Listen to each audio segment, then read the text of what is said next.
कभी सोचा है एक ऐसे समय के बारे में जिसका जिक्र हजारों साल पुराने हिंदू धर्म ग्रंथों में मिलता है?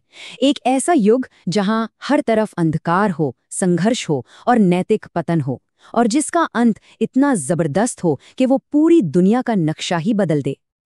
तो सवाल यही उठता है आज की दुनिया की ये उथल-पुथल देखकर कि क्या हम वाकई उस मोड़ पर आ खड़े हुए हैं? क्या एक बहुत बड़ा बदलाव बस दरवाजे पर ही है? अच्छा, अब जरा इस पुरानी भविष्यवाणी को आज की दुनिया की सच्चाई से जोड़कर देखते हैं। आज की तारीख में दुनिया में लगभग 13,000 परमाणु हथियार हैं। सोचिए, बस एक बटन दबाने की देर है और ये हथियार कुछ ही सेकंड में पूरी धरती को तबाह कर सकते हैं। हम अपने ही बनाए हुए अंत से बस कुछ पल की दूरी पर हैं। तो चलिए थोड़ा और गहराई में उतरते हैं। क्या आज दुनिया में जो कुछ भी हो रहा है वो सिर्फ एक इत्तेफाक है, या फिर हजारों साल पहले जो लिखा गया था वो सच हो रहा है? ये जो आंकड़े हैं ना, ये सच में चौंकाने वाले हैं। पहले विश्व युद्ध में करीब करीब 4 करोड़ लोग मारे गए। दूसरे विश्व युद्ध में ये गिनती 7.5 करोड़ तक पहुंच गई।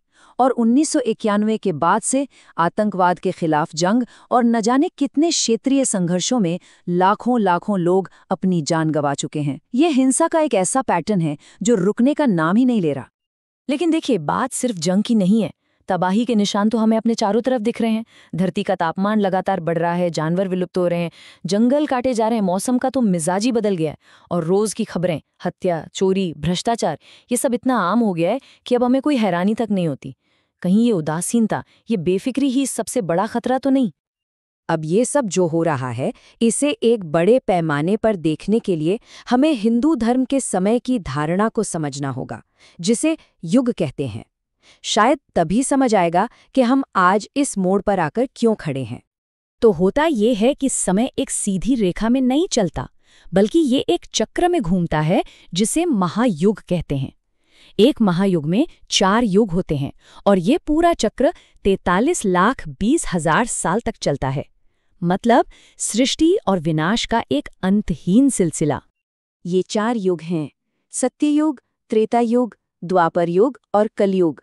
और जैसे जैसे एक युग से दूसरा युग आता है, धर्म यानी नैतिकता, सच्चाई और इंसानियत कम होता जाता है। अब ये जो बात है, ये वाकई में बहुत दिलचस्प है। ये दिखाती है कि अच्छाई और बुराई की लड़ाई कैसे धीरे धीरे हमारे अंदर तक आ पहुंची। सत्ययुग में देवता और असुर अलग अलग दुनिया में थे। त्रेता युग में वो एक ही दुनिया में आ गए, जैसे राम और रावण। द्वापर युग में लड़ाई एक ही परिवार के अंदर आ गई, पांडव और कौरव। और अब कलयुग में धर्म और अधर्म दोनों एक ही इंसान के मन के अंदर लड़ रहे हैं। तो चलिए अब सीधे सीधे बात करते हैं हमारे अपने युग की, यानी कलयुग की। वो अंधकार का युग जिसके बारे में पुराणों में हैरान कर देने वाली भविष्यवाणियां की गई हैं। पुराणों के हिसाब से कलयुग की उम्र 4,32,000 साल है, और हम सब अभी तक सिर्फ 5,125 साल ही जी पाए हैं। जरा सोचिए, अगर ये सब सिर्फ शुरुआत है तो आगे क्या होगा?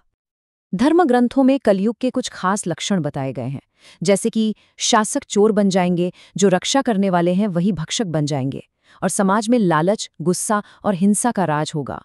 लोग अपने ही माँ बाप को छोड़ देंगे। महिलाओं और जानवरों के खिलाफ अपराध इतने बढ़ जाएंगे कि वो आम बात हो जाएगी। अब जरा सोचिए, क्या ये सब कुछ हमें अपने चारों ओर होता हुआ नहीं दिख रहा? लेकिन इसी गहरे अंधकार के बीच उम्मीद की एक किरण भी है। भगवद गीता में श्री कृष्ण अर्जुन से एक बहुत बड़ा वादा करते हैं। वो कहते हैं, जब जब धर्म की हानि होती है और अधर्म बढ़ता है, तब तब मैं खुद को प्रकट करता हूँ। ये वादा है एक उद्धारकर्ता के आने का। और यहीं से शुरू होती है इस युग की सबसे बड़ी कहानी। एक तरफ है इस युग का दानव कली असुर, और दूसरी तरफ है भगवान विष्णु के 10वें और आखिरी अवतार कल्कि। देखिए, कली असुर कोई साधारण राक्षस नहीं है। वो दिखता नहीं, वो मरता नहीं, वो हमारे मन में बसकर हमें गलत रास्ते पर ले जाता है।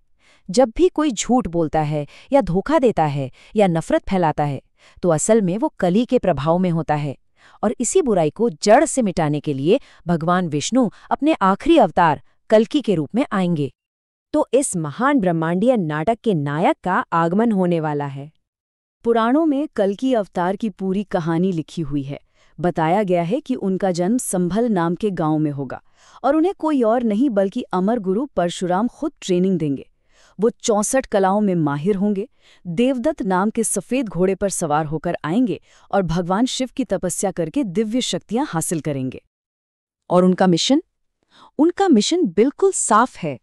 कली असुर की ताकत को खत्म करना, इस अंधकार के युग का अंत करना और एक नए सत्य युग की शुरुआत करना। एक ऐसा युग जहां धर्म और सच्चाई का फिर से राज होगा। अब ये सब सुनकर ऐसा लग सकता है कि हम एक बहुत बड़ी कहानी के सिर्फ दर्शक हैं जो बस घट रही है। लेकिन असली सवाल तो ये है कि इस महान चक्र में हमारी क्या भूमिका है? धर्म ग्रंथों का अंतिम संदेश बहुत सीधा और साफ है।